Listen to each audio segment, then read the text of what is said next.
Bonjour, c'est une vidéo sur les sciences industrielles. On va continuer sur le thème de l'électronique de puissance et parler de redressement. Donc le redressement, c'est une conversion de type euh, AC-DC. À partir d'une source alternative, on va essayer de créer une source qui sera de type continu. Alors il existe deux types de redressement. Il y a le redressement commandé et le redressement non commandé. Donc on parlera principalement du redressement non commandé. Alors l'objectif, ça va être de caractériser le signal d'essai qu'il va y avoir en sortie. Alors il ne sera pas parfait, on n'aura pas une tension parfaitement continue. Donc il faut essayer de déterminer un peu quelques caractéristiques du signal qui nous intéressent. Alors la première caractéristique, ça va être la valeur moyenne de la tension Vs. On verra que la tension Vs, ça sera la tension en sortie de notre redresseur. Il y a la valeur efficace, donc moyenne ici, et puis efficace ici. Ensuite, on va avoir aussi besoin de regarder deux autres éléments. Donc il y aura le facteur de forme et aussi on le note tôt. Alors c'est pas une constante de temps, hein, on n'est pas en asservissement. Donc ici on va appeler ça le taux d'ondulation. Voilà, donc ne pas confondre hein, avec les systèmes asservis. C'est la même lettre, mais on ne caractérise pas la même chose. Donc le premier montage qu'on va voir, c'est le montage dit simple alternance. Donc simple alternance, on verra que pourquoi on appelle ça le montage simple alternance. Et on le verra surtout on le comprendra surtout quand on aura vu le montage dit double alternance. Donc le montage simple alternance, voilà à quoi il ressemble. Donc vous avez une source de tension VE qui est donc alternative sinusoïdale. Donc VE est une tension alternative sinusoïdale de la forme, on peut écrire donc VE max sinus oméga t. Voilà. Donc la tension Vs, comme je vous ai dit tout à l'heure, donc c'est bien la tension en sortie de notre pont redresseur simple alternance. Voilà, puis ici la tension UD au vent de la diode. Alors, qu'est-ce qui va se passer? Donc au moment où la tension VE, on va considérer que la diode est bloquée dans un premier temps. Quand la tension VE commence à être positive, dans l'alternance dite positive, donc la tension Vs est nulle puisque le courant est nul. Donc on se retrouve avec une tension UD qui tend à être positive. Donc la diode devient passante. Quand la diode devient passante, la tension à ses bornes est nulle et donc la tension Vs est égale à la tension VE. Donc le courant, lui, va être aussi égal à Vs sur R, VE sur R. Une fois que la tension VE arrive en fin de l'alternance positive, donc la tension va commencer à se rapprocher de 0, donc la tension Vs, elle aussi, se rapproche de 0, et le courant, lui aussi, va donc s'annuler au moment où la tension Vs s'annule. Donc le courant s'annule dans la diode devient bloquée. À partir de ce moment-là, tout au long de l'alternance négative, la tension UD va être négative, et dans ce cas-là, elle reste bloquée. Et on recommence le cycle. Dès que la tension VE va devenir positive, on va retrouver une diode qui va devenir passante. Donc voilà, alors c'est un peu gros. Voilà les courbes que l'on obtient quand si on applique la loi des mailles à notre circuit. Donc on voit que, comme je vous ai dit, pendant l'alternance positive, la tension Vs va être égale à la tension VE, et que pendant l'alternance négative de la tension VE, on se retrouve donc avec une diode bloquée, un courant nul, et donc courant nul, Vs égale R fois I, donc la tension en sortie va être nulle. Alors ce qui se passe ici, c'est que ce qu'on voit majoritairement, c'est que là on est passé d'un signal alternatif à Vs qui va être un signal qui est uniquement positif. Donc sa valeur moyenne ne sera pas nulle. Donc on a bien fait notre transformation d'un signal alternatif vers un signal continu, on va dire, de forme continue. Il n'est pas constant. Donc on avait dit qu'il fallait déterminer les différentes caractéristiques. Donc ici, si je calcule Vs, alors je vous laisse faire le calcul, c'est un bon exercice de calcul d'intégrale encore une fois. On va retrouver donc VE max sur pi. Si on calcule la valeur efficace de VS, on va se retrouver avec VE max sur 2.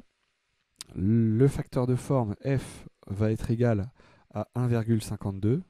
Alors, le facteur de forme, hein, si on reprend sa définition, le facteur de forme, c'est VS sur valeur moyenne de VS. Donc en fait, si on a un signal parfaitement constant, la valeur moyenne et la valeur efficace vont être égales, et donc le facteur de forme va être égal à 1. Donc on voudrait qu'il soit égal à 1. Donc là, on voit que c'est 1,52. Bon, c'est pas idéal, mais voilà. Et puis pour le taux d'ondulation, si je reprends la définition aussi, donc c'est VS max moins VS min, le tout divisé par valeur moyenne de VS. Et donc là, si on a un signal qui est parfaitement constant, on va avoir un taux d'ondulation qui sera nul. Donc on voudrait se rapprocher de quelque chose qui serait typiquement qui serait nul. Donc ici, bon voilà, sur le simple alternance, on voit bien qu'on a un signal qui est en sortie qui est pas constant. Donc c'est normal que le facteur de forme soit pas égal à 1. Et si on calcule le taux d'ondulation, on va trouver pi. Donc là, encore une fois, 3,14, c'est absolument pas égal à 0. Voilà pour le montage simple alternance. Donc je vous l'ai dit tout à l'heure, on va aussi parler du montage dit double alternance. Alors sur ce montage, donc forcément ça va être un tout petit peu plus compliqué. Il y a un petit peu plus de diodes et puis la compréhension du fonctionnement va être un petit peu plus complexe aussi, évidemment. Donc on se retrouve ici avec deux diodes. Alors on va parler des diagonales parce que c'est là où ça va être intéressant. Donc, la diode D1 et D4 vont fonctionner un peu de pair et les diodes D2 et D3 vont fonctionner aussi de pair. Donc ici, quand l'alternance de VE est positive, quand on est sur une tension positive, si on considère que toutes les diodes sont bloquées, on va se retrouver en fait avec une tension UD1 et UD4 qui va être positive. Donc tension positive au bord d'une diode, elle devient passante. Et donc quand elles deviennent passantes, si on fait une loi d'émail, donc je vais la dessiner la loi d'émail. Donc si on fait une loi d'émail qui passe par les diodes passantes, voilà. Donc on se retrouve avec VE égale à VS. Donc VS sera positive et donc on va suivre l'alternance positive. Ensuite, au moment où la tension VE et donc VS va devenir nulle, va passer par 0, on va avoir une annulation du courant dans les diodes. Donc qui dit annulation du courant dans les diodes dit blocage des diodes. Donc les diodes D1, D4 redeviennent bloquées. Et puis quelques petits instants plus tard, quand la tension VE devient négative, et bien cette fois-ci, si on fait des lois d'émail et qu'on regarde les tensions aux bornes des diodes D2 et D3, on va se retrouver avec des tensions aux bornes de ces diodes qui vont être légèrement positives. Donc tension positive aux bornes d'une diode, elle devient passante. Donc voilà, une fois que les diodes les nouvelles diodes sont passantes, on va se retrouver à faire une nouvelle loi d'émail pour définir la tension VE en sortie. Donc cette fois-ci, je vais passer par les diodes passantes, encore une fois. Voilà. Et donc si je suis cette maille, eh bien, je vais me rendre compte que la tension VS sera égale à moins VE. Alors VE est négatif, VS est moins VE, donc VS va se retrouver positif. Donc en fait, on va avoir l'alternance négative qui va être retournée, qui va se retrouver, c'est le terme, hein, redressée en positif. Donc les courbes qu'on obtient les courbes qu'on obtient ressemblent à ça. Donc comme je vous ai dit, sur la partie alternance positive, la tension VS est égale à la tension VE. Et sur l'alternance négative, on va avoir la tension VS qui est égale à moins VE. Donc je vais retourner, je vais redresser donc, cette tension vers le positif. Alors c'est intéressant ici parce que si on regarde les caractéristiques de valeur moyenne de VS du signal, on va avoir des performances qui seront un petit peu meilleures que pour le système simple alternance, en particulier sur le taux d'ondulation et le facteur de forme. Donc ici sur la valeur moyenne, on se retrouve avec 2 VE max sur pi. Sur la valeur efficace, on va se retrouver avec VE max sur racine de 2. Et donc là, c'est là que c'est intéressant. Le facteur de forme, on va trouver 1,11. On voulait être proche de 1. Donc, tout à l'heure, on avait 1,52. Là, on a 1,11. Donc, on a une belle un beau progrès à ce niveau-là. Et puis sur le taux d'ondulation, on se retrouve à pi sur 2, donc 2 fois moins qu'avant, c'est-à-dire qu'on est passé de 3,14 pour quelque chose qu'on veut proche de 0, de 3,14 à 1,57.